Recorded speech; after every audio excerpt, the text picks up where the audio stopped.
Praise the lord. ప్రభు అయిన యేసుక్రీస్తు నామములో మీకు శుభములు. ఈ దిన వాగ్దానము, నీవు నడవవలసిన త్రోవను నిన్ను నడిపించును. యెషయా గ్రంథం 48వ అధ్యాయం 17వ వచనం. ఈ లోకములో మనము నడవటానికి ఎన్నో మార్గాలు, కానీ అన్ని మార్గాలు మనలను చేరవలసిన గమ్యానికి చేర్చలేవు. మరి గమ్యము చేరేదెలా? దేవుని వాక్యం సెలవిస్తుంది, తమ మార్గములను ఏర్పరచుకొనుట నరుని వశంలో లేదు అని. మరి అలాంటప్పుడు చేయవలసిన పని ఒకటే. అది ఏమిటంటే, మన మార్గములు ఎవరి వశములో ఉన్నవో ఆయనకు మనలను మనము అప్పగించుకొనుటమే.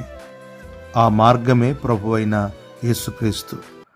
ఆయన మాత్రమే నీ జీవితంను సరైన మార్గంలో నడిపించి నీవు చేరవలసిన గమ్యమునకు నిన్ను చేర్చును.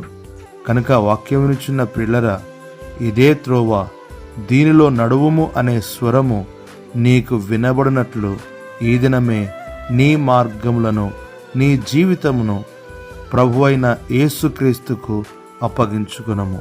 ప్రభు నీకు తోడై ఉండి నడిపించునుగాక. ఆమేన్.